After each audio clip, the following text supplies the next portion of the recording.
Hello, it's Friday, February the 15th, 2013, and this is a video for the students in my BMT 1620 classes, Personal Finance and Investment. We've been together now for 4 weeks, very close to a full 4 weeks, and I'd like to try to go over a few things that might help clarify some issues for all of you. I have not been getting many questions in the Ask the Professor section, but I see that a number of students have either stopped participating or are very late in terms of submitting assignments to the website. This is not unusual, unfortunately, but I'd like to try to clarify some things. And if I miss something today, please don't hesitate to send me an email, or better yet, post your question or your comment into the Ask the Professor section, and I'll get back to you just as soon as I possibly can. Let's talk first about the course projects. There are 2 projects, and I am repeating myself from things that are not only included in the course materials, but also in previous videos. That's a little disturbing. I'm getting emails from people asking me questions, and the answers to those questions are in the course documents and also the videos. So either we have some students who are not paying attention to the materials at all, or students who are reading the materials but not understanding them, unfortunately. Reading and comprehending what you read and understanding what you read and hear are just as important in this course as learning the concepts of personal finance and investing. So please make absolutely sure that you pay attention, you take notes to make sure that you hear everything and that you comprehend everything in both the course materials and also these videos. So with the course projects, there are 2 course projects. They are major projects. They are designed to take you 15 weeks. This course is 15 weeks long. So the sooner you start them, the better off you're going to be, especially with the investment tracking project. I'll start with that one first. Typically, every single semester, I have a few students who find a website, they like the website, they adopt that as their own website, and they choose some stocks, and they start following the stocks, they follow the instructions, and it's no problem. But I have a few other students every semester who, as I said in one of the earlier videos, throw up their hands and say, I don't know anything about stocks, I don't have any idea what's going on here, and they either postpone the project or they don't do it at all. And that can be fatal. Fatal begins with the letter F, and F is the grade that they'll wind up with. It is not difficult at all. You are to search. This is a research project. You are to search on the internet for a site that carries a stock tracking capability. I went on to one of the most popular sites that everybody uses at one time or another the other day just to see exactly how long it would take me. It took me about 45 seconds. Of course, I knew what I was looking for. I understand that. And it took me only 3 clicks once I got onto the site to get to the portfolio or stock tracking location. Another name for stock tracking on some of the websites is portfolio. So, I'm getting emails from people that say, please, give me a step-by-step walkthrough in terms of what I'm supposed to be doing. That's not what a college course is all about. You need to be looking, you need to be researching, you need to be finding. That's how you learn. And then once you have found a site, you don't need to know anything about stocks. If you use Colgate toothpaste, then Google Colgate-Palmolive, and that's the company that produces Colgate toothpaste, and then find their stock website, their stock abbreviation, and that's what you're going to use on your website as the stock that you're going to buy or sell. Now, you're also going to have to experiment. You're going to have to move your way around the website that you have chosen and find out which links are going to take you to, for example, where you can pretend to buy or pretend to sell a stock. It's going to take some time and it's going to take some patience, but you'll learn a lot, not only in terms of finding a stock tracking vehicle, but also in terms of finding other things later on that you're going to need to help you with your investment program. The project is 15 weeks long. The instructions are very clear. You are to buy and sell stocks frequently. You're to make copies of your portfolio at the beginning of every week and at the end of every week, and also every time you either initiate a buy or a sell, or both. So you're going to have several hard copies of your portfolio every single week.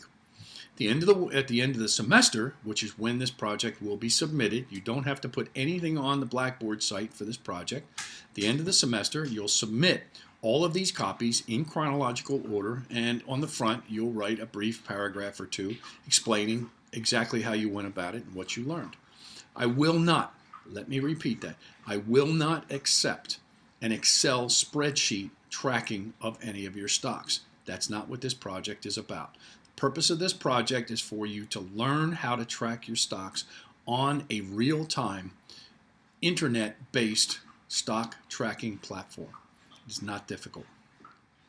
The other project is something that I hope you've started on already. You certainly should have, and that's the long-range personal financial plan. The purpose of this project is for you to finish this course with your own personal long-range plan, something that you have developed for yourself. The grade on this that you get in this course is a byproduct. What I'd like for you to have is your own plan in hand. It is to be constructed, this is in the instructions, it is to be constructed in such a way that you have chapters. You need to use Word and you need to use Excel. And create for yourself a document that has chapters, and every chapter should relate back to one of the chapters in order of the textbook. And what you're going to do in each of these chapters is it's a plan. You're going to describe where you are right now, the strengths and the weaknesses with regard to the topic of that chapter that apply to you, where you would like to be in 5 years, if that's the time span that you have selected. And then you're going to determine step by step how you're going to get there and by when. That's what a plan is all about. Do not submit to me a canned plan, and by that I mean something that outlines all of the areas and all you have to do is fill in the blanks. You'll get an F. That's not what we're looking for. I want you to develop your own plan. In order to do it, you need to use Word and you need to use Excel interchangeably. You're going to keep this plan on your Word document. Actually, you're going to import the Excel spreadsheets for balance sheets, income statements, cash flow, etc. You're going to import those spreadsheets from Excel into your Word document so that at the end of the semester, this is another 15-week project, at the end of the semester you will be able to submit to me the entire project in one document. A word of caution, in each one of the modules so far there's been a link for you to take a look at the course project section, and basically all I'm saying in there is keep up the good work. You need to relate the chapter that you're reading in this module to your course project, and that's basically pretty much all I say. Those links will stop somewhere around mid-semester or shortly after the mid-semester. That doesn't mean that's where you stop your plan. The project needs to include all of the chapters that are in the text, and you need to relate back to them. Even if the project at the end of the course is due a week or so before the course is over, you'll have to make sure that you include the chapters that we haven't even covered yet. This is a very comprehensive project. It's very doable. It should be no problem at all if you're adding to the project every single week. If you sit down after 13 weeks of the course and you only have 2 weeks left and maybe 1 week before you have to submit the project and you're trying to make all of this up at the last minute, it just isn't going to work. All right? So another lesson to be learned in this course from these two projects is that time management is extremely important for a student in any college level course. And that's going to come back to haunt you in later courses at the university and beyond in graduate school if you don't learn how to do it now. Okay. Keeping an eye on the time, need to keep this less than 15 minutes. The next thing I'd like to address is the progress tests. got an email or two saying, gee, you didn't say anything in the assignments about a progress test, so I assume there isn't one this week. There is a progress test every week. That's in the instructions. You need to take it on yourself to go to the My Finance Lab site and log in and go to the progress test that corresponds to that particular week, that particular chapter, that particular module. And when you're ready, take the progress test. You must be ready because you can't stop in the middle and then go back. You know that by now. The progress test used to be, a few years ago, I would only give 10 or 12 minutes for the same types of questions. That should be plenty if you understand it. You either know or you don't know the material in the chapter in the text. But I expanded that to 60 minutes, which as far as I'm concerned is 5 or 6 times longer than you should need if you know the material. So that's what it boils down to. Did you read the chapter carefully? Did you comprehend everything that was in the chapter? And do you know the material so that you can log in and take a 60-minute test with 8, 10, 12 questions and complete them and get the right answers? Again, it's a college course. The test is timed, as you know, and at the end of the week, you are no longer permitted to take the previous test. You have to start with a new test. For those of you who have missed tests or missed all of the tests, you're in some serious danger right now. You haven't failed the course, but you better get on the stick and take those tests and get some pretty good grades on those tests to be averaged into your final grade. So those are 3 components of the course that are extremely important and you should be familiar with right now.